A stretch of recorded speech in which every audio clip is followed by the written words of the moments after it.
Bismillahirrahmanirrahim. Assalamualaikum warahmatullahi wabarakatuh. Bagaimana kabarnya hari ini? Semoga selalu dalam kondisi sehat walafiat. Jika di antara kalian ada yang hari ini dalam kondisi sakit, semoga Allah memberikan kesembuhan kepada kalian. Anak-anak sekalian yang dirahmati oleh Allah, alhamdulillah kita sudah mempelajari mengenai apa itu teks cerita inspiratif, kemudian ciri umum teks cerita inspiratif, isi dari teks cerita inspiratif, dan juga jenis teks cerita inspiratif. Bagaimana dengan materi tersebut? Apakah kalian sudah dapat memahaminya dengan baik? Jika di antara kalian ada yang belum memahaminya, silahkan dituliskan di kolom komentar berupa pertanyaan ataupun pernyataan terkait dengan mungkin ada kalimat atau ada bagian yang kalian belum pahami dengan baik. Nah, anak-anak sekalian yang dirahmati oleh Allah, pada hari ini kita akan belajar tentang menelaah struktur dan kebahasaan teks cerita inspiratif. Dalam pembelajaran ini nantinya kalian dapat mengetahui sebenarnya bagaimana sih struktur dan kebahasaan dari teks cerita inspiratif? Apakah strukturnya sama dengan cerpen, novel, atau puisi, atau berbeda? Kemudian juga kebahasaannya mungkin sama dengan teks diskusi, teks deskripsi, atau yang lain. Maka dari itu penting kiranya kalian dapat menyimak penjelasan berkenaan dengan menelaah struktur dan kebahasaan teks cerita inspiratif yang nantinya akan Pak Imat jelaskan dengan sebaik mungkin dan semaksimal mungkin. Baik, diawali terlebih dahulu dengan materi struktur teks cerita inspiratif. Sebenarnya struktur teks cerita inspiratif itu seperti apa? Mari kita lihat gambar berikut ini. Ya, inilah struktur dari teks cerita inspiratif. Ya. Diawali dengan judul. Tentu dalam teks cerita haruslah ada judulnya. Kemudian orientasi, kemudian komplikasi, kemudian resolusi, dan yang terakhir adalah koda atau interpretasi. Ya, jadi inilah struktur dari teks cerita inspiratif. Yang pertama itu harus ada judul. Setelah judul haruslah orientasi, ya. Setelah orientasi kemudian komplikasi. Setelah itu resolusi dan yang terakhir adalah koda. Baik judul, orientasi, komplikasi, resolusi, dan juga koda harus tersusun dengan rapi. Tidak boleh judul itu ditempatkan setelah orientasi. Di bagian sini tidak boleh. Ya, apalagi orientasi malah terakhir. Tidak boleh juga. Artinya ini sudah terstruktur dengan baik. Tujuannya apa? Tujuannya agar pembaca dapat mengetahui isi cerita dengan baik. Ya, kalau udah tersusun dengan rapi, sesuai dengan strukturnya, jadi pembaca dapat lebih mudah memahami. Ya.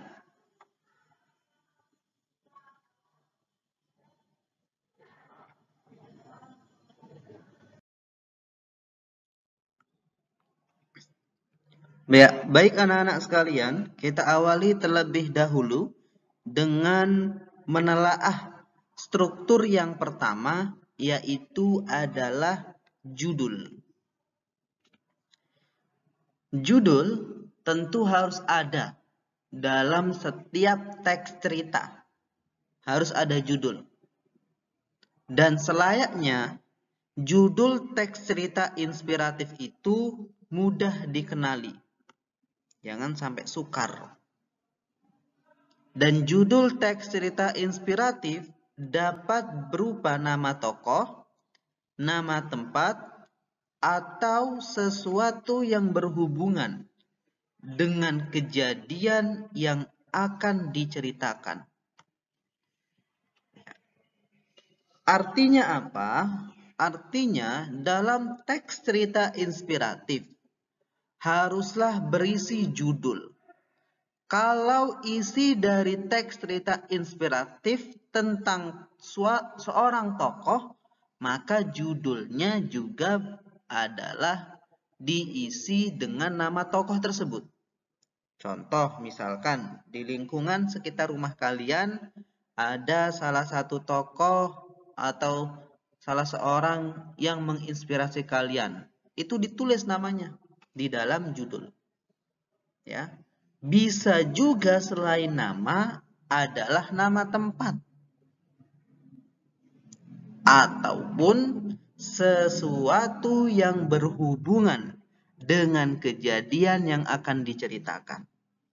Kalau kejadiannya membahas tentang kisah heroiknya seorang dokter menghadapi badai besar corona, kejadiannya tentang itu, ya udah, berarti nanti dalam judulnya juga dicantumkan kejadian tersebut.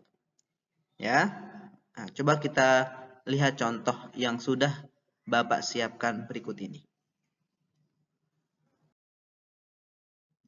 Pada contoh ini kita bisa membaca judul tentang remaja piatu, jualan lukisan pedesaan demi wujudkan impian jadi arsitek. Ini judulnya. Lalu coba kita analisis. Nah, pada judul tersebut berupa sesuatu yang berhubungan dengan kejadian yang diceritakan. Ya, kejadian yang diceritakan. Kejadian apa yang diceritakan? Dari judul ini kita dapat mengetahui bahwa kejadian yang diceritakan nantinya dalam teks cerita inspiratif adalah tentang seorang remaja piatu yang berjualan lukisan demi wujudkan impiannya menjadi seorang arsitek. Nah, dari judul ini sudah kita tahu bahwa nantilah teks cerita inspiratif tersebut akan membahas tentang seorang remaja piatu yang berjualan lukisan pedesaan demi wujudkan impiannya menjadi arsitek. Nah, lalu kita bisa membacanya sekilas ini. Seorang remaja asal Thailand yang tinggal di timur laut Provinsi Kalasin Tengah jadi buah bibir. Ia menjual lukisan karyanya yang mayoritas berupa pemandangan desa demi menutup biaya kuliah. Jadi ceritanya tentang seorang remaja. Dari mana? Dari Thailand yang tinggal di timur laut Provinsi Kalasin Tengah. Ini Thailand ini masih menjadi tetangganya Indonesia. Ya, atau masih masuk negara ASEAN. Nah, kemudian menjadi buah bibir. Apa buah bibir? Ya, buah bibir itu menjadi bahan pembicaraan. Bukan berarti bibirnya berbuah, tapi buah bibir itu menjadi artinya adalah bahan pembicaraan. Ya. Ia menjual lukisan karyanya untuk menutupi biaya kuliah. Ya, karyanya itu mayoritas berupa pemandangan desa. Inilah kisah seorang remaja yang begitu luar biasa, yang begitu pantang menyerah, yang begitu semangat untuk menggapai cita-cita yang ia inginkan. Bahkan ia rela berjualan lukisan yang merupakan hasil karyanya sendiri. Ini bisa dicontoh oleh kalian, khususnya ini karena materinya di kelas 9. Semoga dari teks cerita inspiratif inilah nanti kalian termotivasi. Yang semangatnya turun karena diakibatkan pembelajaran daring, tentu harus bisa mengolah semangat itu biar bangkit lagi. Jangan kalau udah semangatnya turun, udah dah males, mager istilahnya. Kalau anak sekarang, ya ditinggal ya dibiarkan. Tapi jangan sampai seperti itu. Bagaimana cara kalian mengantisipasi rasa malas tersebut untuk bangkit kembali? Ya, ini remaja piatu ini saja semangat jualan untuk wujudkan impian. Lalu bagaimana dengan kalian? Tentu harus semangat lagi. Semangat yang luar biasa ya untuk mewujudkan impian yang telah kalian impikan selama ini.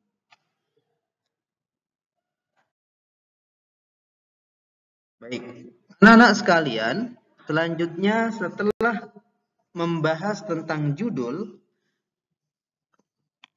setelah judul ada yang namanya bagian orientasi atau pengenalan, ya. Bagian setelah judul pada teks cerita inspiratif menjelaskan struktur orientasi. Apa isi dari orientasi tersebut? Isi dari orientasi tersebut adalah menjelaskan latar belakang peristiwa yang terjadi pada teks cerita inspiratif. Ya, latar belakang peristiwa dalam teks cerita inspiratif dapat berupa pengenalan tokoh dan latar cerita. Harus ada orientasi ini. Ya, tidak mungkin ceritanya langsung masuk ke bagian inti, tidak mungkin. Haruslah dikenalkan. Ya, harus ada pengenalan tokoh. Agar pembaca tahu tokohnya itu siapa. Ya, agar pembaca tahu latar ceritanya itu seperti apa. Ya. Coba kita amati pada contoh yang telah Bapak siapkan. Pada contoh ini, orientasinya berupa ini, ya. Nanti coba Pak Imad bacakan. Earth diketahui ingin mendaftarkan dirinya jadi mahasiswa di Arsom Slip. Ulangi. Earth diketahui ingin mendaftarkan dirinya jadi mahasiswa di Arsom Slip Institute of the Arts, Bangkok. Namun, biaya yang diperlukannya untuk kuliah mencapai 60.000 baht atau lebih dari 27 juta rupiah untuk satu semester. Agar meraih gelar sarjana, ia setidaknya harus menyelesaikan 10 semester atau biayanya sekitar 270 juta. Ini orientasi. Dikenalkan siapa sih remaja piatu tersebut? Itulah Earth, namanya Earth. Ya. Dikenalkan juga sebenarnya Earth itu ingin kuliah di mana? Di Arsom Slip Institute of the Arts, Bangkok. Ini dijelaskan di bagian orientasi. Lalu masalahnya apa? Masalahnya biaya yang diperlukannya untuk kuliah itu mencapai 60.000 baht. Jadi mata uang Thailand itu adalah baht. Kalau dirupiahkan mencapai 27 juta hanya untuk satu semester. Agar dia bisa meraih gelar sarjana, setidaknya ia harus menyelesaikan 10 semester dan biayanya itu 270 juta. Ini bagian orientasi. Setelah judul tadi, lalu masuk bagian orientasi dan inilah orientasinya. Pada orientasi ini, penulis menceritakan latar belakang tokoh yang mengarah pada peristiwa yang akan terjadi. Ini mengarah ini nanti ya. Diawali dengan siapa sih remaja tersebut, namanya Earth. Di mana kuliahnya? Di Arsom Slip Institute of the Arts, Bangkok. Berapa biaya kuliahnya hingga ia harus berjualan 60.000 baht atau 27 juta untuk satu semester. Lalu kalau di total, karena dia harus mencapai 10 semester, itu biayanya 270 juta. Ini orientasi pengenalan. Ya. Baik, anak-anak sekalian, setelah orientasi, barulah tahap ketiga. Pada struktur yang ketiga ini ada yang namanya komplikasi. Apa itu komplikasi? Pada tahap ini, pada struktur ini, berisi cerita tentang masalah yang dialami oleh tokoh utama. Masalah itu dapat berupa konflik batin atau juga pertentangan dengan tokoh lainnya. Ini ada di bagian komplikasi. Jadi setelah judul, berlanjut kemudian orientasi, lalu adalah komplikasi. Mulailah muncul yang namanya masalah. Masalahnya seperti apa? Masalahnya itu bisa berupa konflik batin atau pertentangan dengan tokoh lainnya.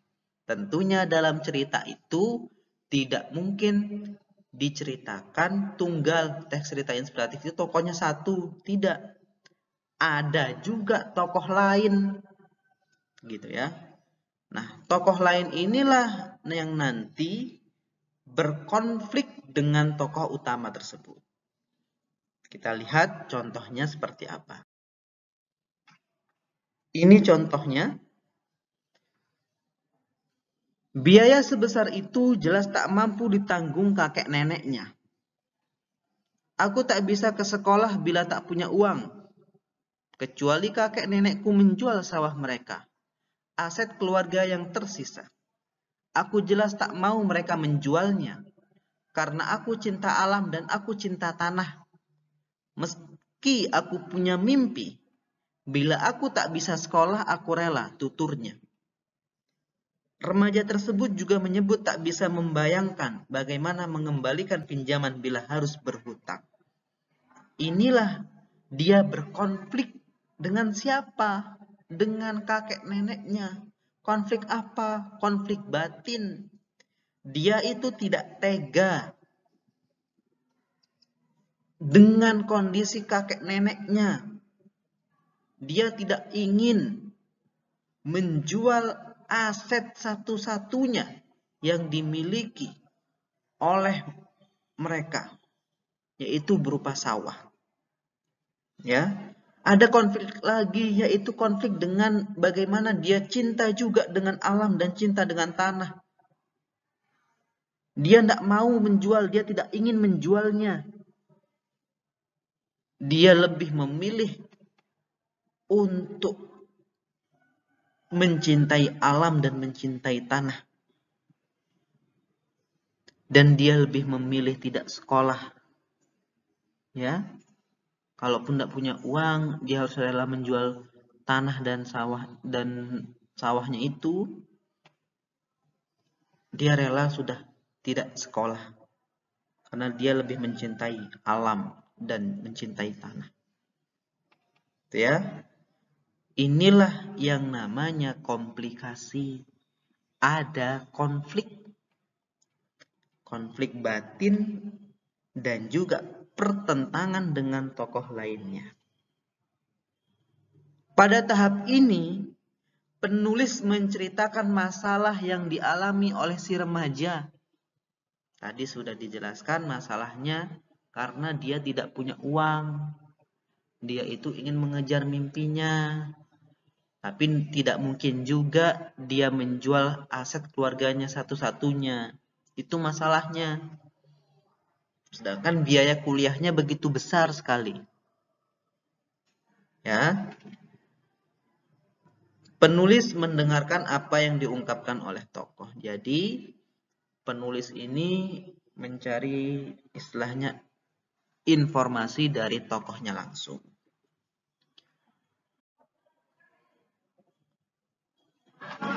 Baik, yang keempat yaitu resolusi. Pada bagian ini, setelah konflik, tentu harus ada yang namanya penyelesaian. Penyelesaian dari mana? Dari masalah yang dialami tokoh.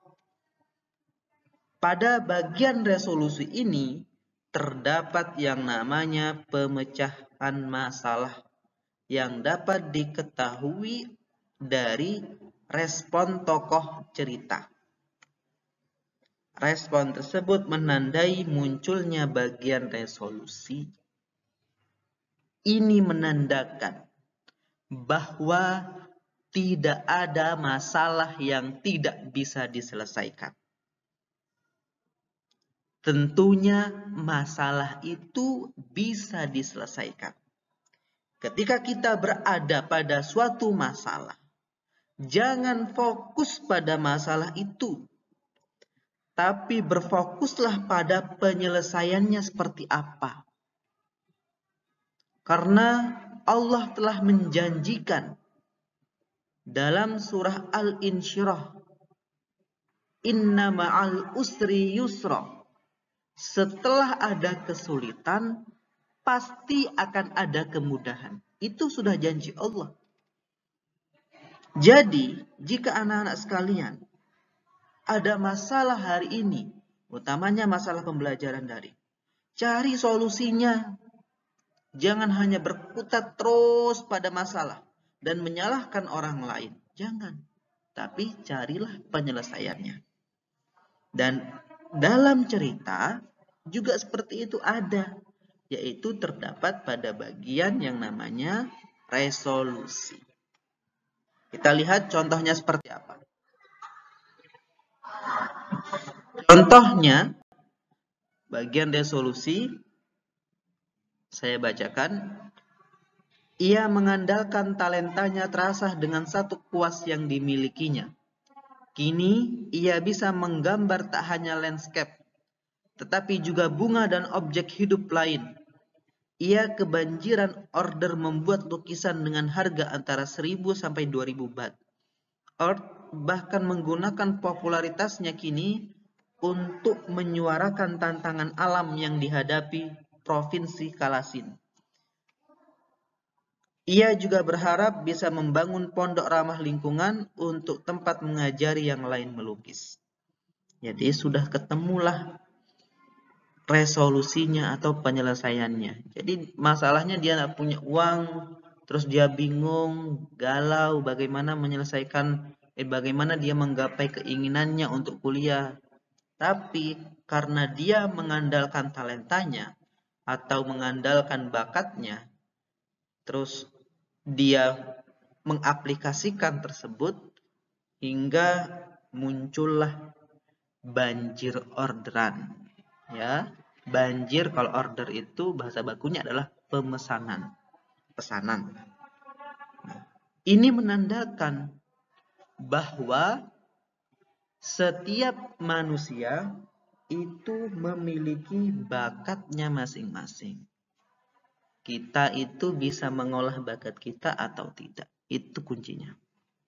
Kalau kita bisa mengaplikasikan dengan baik bakat yang kita miliki, maka nanti bisa menjadi seperti art yang justru dari bakatnya ternyata ia berhasil menyelesaikan masalah yang ia hadapi sebelumnya. Ya, karena apa? Udah kebanjiran pesanan itu sudah lumayan sekali itu. Dan sekarang Earth itu menyuarakan tantangan alam yang dihadapi oleh Provinsi Kalasin. Ya. Nah, pada teks cerita inspiratif ini bagian resolusi. Pada tahap ini penulis memberikan resolusi atau penyelesaian mengenai kejadian yang dialami oleh Earth berdasarkan evaluasi tindakan yang dilakukan tokoh dalam cerita. Ya, talenta yang dimilikinya memberikan pelajaran berharga untuk menerima tantangan dalam memperbaiki lingkungan alam di tempat tinggal tokoh. Seperti itu ya. Lalu setelah resolusi berakhir dengan yang namanya koda. Apa itu koda? Koda atau interpretasi adalah bagian penutup. Nah, ini sudah bagian akhir ini. Bagian penutup dari teks cerita inspiratif. Dalam teks cerita inspiratif yang non-fiksi, bagian penutupnya dinamakan interpretasi. Pada bagian interpretasi biasanya berupa ulasan hikmah atas peristiwa yang dialami oleh tokoh utama. Pada bagian interpretasi tersebut menggunakan ungkapan perasaan pribadi, simpati, peduli, atau empati untuk menyatakan hikmah atau pelajaran hidup. Lalu, pada umumnya, penulis teks cerita inspiratif menggunakan ungkapan tersebut di akhir cerita. Contoh penggunaan ungkapan tersebut, syukur dan optimisme itu tergambar jelas di wajah-wajah tim medis yang hingga detik ini terus berjuang di garis terdepan dalam menangani COVID-19. Tanpa lelah, tanpa rasa takut, mereka tak henti berperang. Ini bagian dari ungkapan simpati terhadap para pejuang COVID-19. Lalu, dalam teks cerita inspiratif, bagian penutupnya dinamakan koda. Koda itu kalau teks cerita inspiratifnya fiksi. Kalau interpretasi non-fiksi. Ya. Pada bagian koda, penulis menyampaikan pelajaran dan nilai-nilai moral yang disampaikan secara eksplisit atau gamblang. Bagian koda bersifat manasuka. Apa manasuka? Artinya, tidak setiap teks cerita inspiratif jenis fiksi terdapat simpulan atau nilai-nilai pelajaran yang dapat dipetik secara langsung dari teks cerita inspiratif tersebut. Ya, ini bagian koda. Jadi, perbedaan antara koda dan interpretasi itu pada teks ceritanya seperti apa. Kalau non-fiksi itu interpretasi. Kalau fiksi itu adalah koda, bagian akhirnya. Ya. Selanjutnya, kita akan belajar tentang menelaah aspek kebahasaan teks cerita inspiratif. Secara garis besar, penulis teks cerita inspiratif dapat memilih penggunaan kata ganti orang dalam menuangkan cerita inspiratifnya. Dalam teks cerita inspiratif, biasanya penulis menggunakan kata ganti orang pertama dan ketiga, baik tunggal atau jamak. Bila menggunakan kata ganti orang pertama atau tunggal, menggunakan kata saya atau aku. Bila menggunakan kata ganti orang ketiga atau jamak, menggunakan kata dia, ia, mereka, menyebut nama tokoh atau sebutan lainnya dari sisi tokoh. Ini bagian pertama dari aspek kebahasaan teks cerita inspiratif, yaitu penggunaan kata ganti orang pertama dan ketiga. Bagaimana contohnya? Contohnya adalah sebagai berikut. Tentu saja ibu anak tersebut sangat ketakutan. Ia berlari mengejar rusa tersebut dan tidak lama kemudian ia menemukan anaknya duduk di atas rumput dalam keadaan selamat. Melihat ibunya datang, anak itu sangat bahagia dan menjulurkan tangannya kepada ibunya. Kata ganti orang yang digunakan penulis teks cerita inspiratif tersebut menggunakan kata ganti orang ketiga. Ya, kata ganti orang ketiga. Yaitu menggunakan sebutan si tokoh atau ibunya. Dan juga menggunakan nama tokoh binatang yaitu rusa. Dan menggunakan kata ganti ia dan nya untuk menggantikan kata ibu. Seperti ini ya. Tentu saja ibu anak tersebut sangat ketakutan. Ia. Nah, ini kata ganti orang ketiga. Ianya itu kembali ke siapa? Ke ibu atau anak? Ke ibu. Ibunya siapa? Ya ibunya anak itu. Ya. Nyanya ini kembali ke ibunya tersebut. Itulah yang dinamakan dengan kata ganti orang ketiga. Kalau kata ganti orang pertama, tadi telah kita ketahui bahwa kata gantinya menggunakan saya atau aku.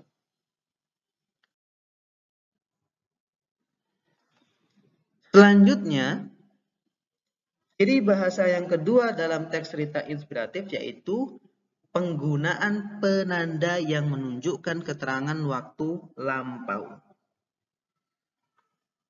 Ciri bahasa berikutnya yang digunakan penulis teks cerita inspiratif adalah menggunakan kata-kata yang menunjukkan keterangan waktu lampau.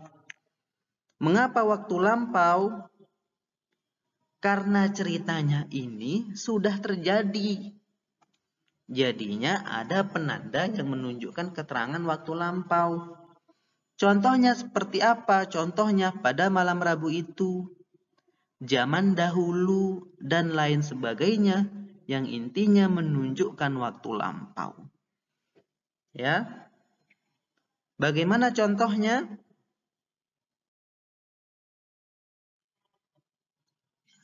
Contohnya adalah sebagai berikut. Pada mulanya, Rene hanya mengetahui bahwa dia adalah anak dari pasangan Papa dan Mama Anton Singgih. Lalu yang menunjukkan kata waktu lampau atau keterangan waktu lampau yang mana? Yaitu pada mulanya. Inilah yang menunjukkan keterangan waktu lampau. Ingat, adanya penanda yang menunjukkan keterangan waktu lampau menandakan bahwa teks cerita inspiratif ini sudah benar-benar terjadi. Ya. Nah, selanjutnya yaitu ada aspek kebahasaan yang ketiga, penggunaan kata-kata yang menunjukkan urutan waktu, tempat, dan juga kejadian. Ciri bahasa berikutnya yang digunakan penulis teks cerita inspiratif adalah menggunakan kata-kata yang menunjukkan urutan waktu, tempat, dan kejadian. Contoh penggunaan urutan waktu yaitu setelah, beberapa hari sebelumnya, esoknya, dan lainnya yang berhubungan dengan urutan waktu. Lalu contoh penggunaan tempat yaitu di Jakarta, di sebuah desa, di hutan, dan sebagainya yang berhubungan dengan tempat peristiwa. Contoh penggunaan kejadian yaitu tiba-tiba sebuah berita, tiba-tiba terdengar suara, dan lain sebagainya yang berhubungan dengan kejadian yang terjadi.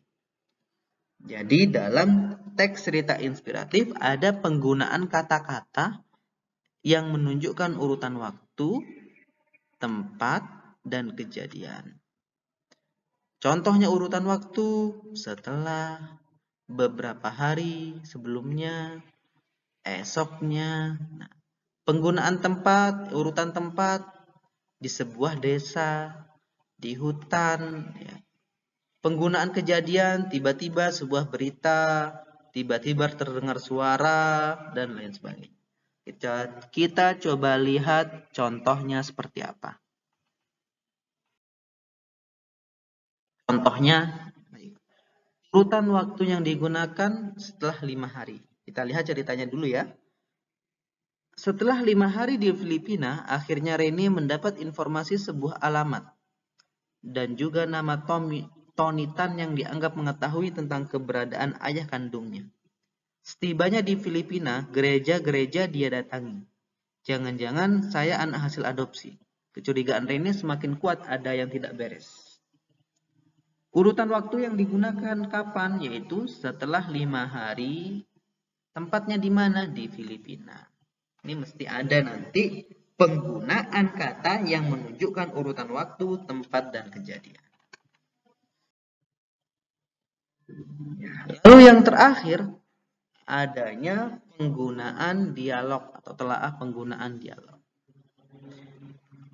Ciri bahasa yang terakhir, adanya penggunaan penanda dialog.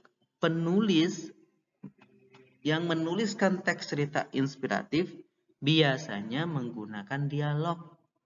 Ciri dialog yang digunakan menggunakan tanda kutip pada setiap perkataan yang diucapkan. Ini tanda kutip ya nak ya. Ini tanda kutip yang di sini. Diawali tanda kutip dan diakhiri juga dengan tanda kutip.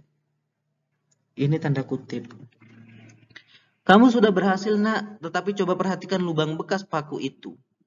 Pagar itu tidak akan bisa menjadi seperti semula, sudah cacat. Itu yang namanya tanda kutip. Dan ini ada dialog. Ada dialognya. Ya. Contohnya seperti apa? Contohnya adalah, apa perasaan Rini setelah bertemu dengan sang ayah? Yes. Setelah mendapatkan, ibaratnya saya telah menyelesaikan pekerjaan sebuah proyek besar. Ungkap Rini. Tidak, saya tidak marah kepadanya. Meskipun dia meninggalkan saya begitu saja, kata Rene ketika ditanya, dendamkah dia kepada sang ayah? Ini kutipan dalam sebuah kisah inspiratif mencari akar di luasnya dunia. Yang menandakan ini menggunakan dialog adalah tanda kutip. Nah, ini tanda kutip. Ya, ketika ditanya dendamkah Rene pada sang ayah? Ini juga tanda kutip. Ini juga tanda kutip. Ini juga tanda kutip. Ya. Demikianlah materi tentang struktur dan kebahasaan teks cerita inspiratif. Selanjutnya, coba kalian buat kalimat yang sesuai dengan aspek kebahasaan teks cerita inspiratif. Yang pertama, penggunaan kata ganti orang pertama dan ketiga. Buat kalimatnya, boleh pilih orang pertama atau orang ketiga. Penggunaan penanda yang menunjukkan keterangan waktu lampau, buat kalimatnya. Kemudian yang terakhir, penggunaan kata-kata yang menunjukkan urutan waktu, tempat, dan kejadian. Buat kalimatnya masing-masing, urutan waktu seperti apa, urutan tempat seperti apa, urutan kejadian seperti apa. Ya. Silahkan dibuat. Coba dibuatnya di kolom komentar pada YouTube. Yang nantinya silahkan kalian komentari. Ini dipilih ya, penggunaan kata ganti orang pertama dan ketiga ya salah satunya saja tidak apa-apa deh. Kemudian penggunaan penanda yang menunjukkan keterangan waktu lampau buat kalimat satu saja. Dan yang terakhir penggunaan kata-kata yang menunjukkan urutan waktu, tempat, dan kejadian. Ini kalau ini masing-masing satu. Urutan tempat urutan waktu seperti apa, tempat seperti apa, kejadian seperti apa. Baik, berakhir sudah penjelasan mengenai menelaah aspek kebahasaan dan juga struktur teks cerita inspiratif. Mohon maaf jika kiranya ada yang salah baik dalam perkataan maupun dalam tayangan slide dalam PowerPoint tersebut. Tetap semangat buat kalian. Jika ada hal yang ingin ditanyakan, ada hal yang perlu kalian kritisi, silahkan juga dituliskan di kolom komentar. Terima kasih sekali lagi sudah menyimak dengan baik. Billahi fisabilil haq, fastabiqul khairat. Wassalamualaikum warahmatullahi wabarakatuh.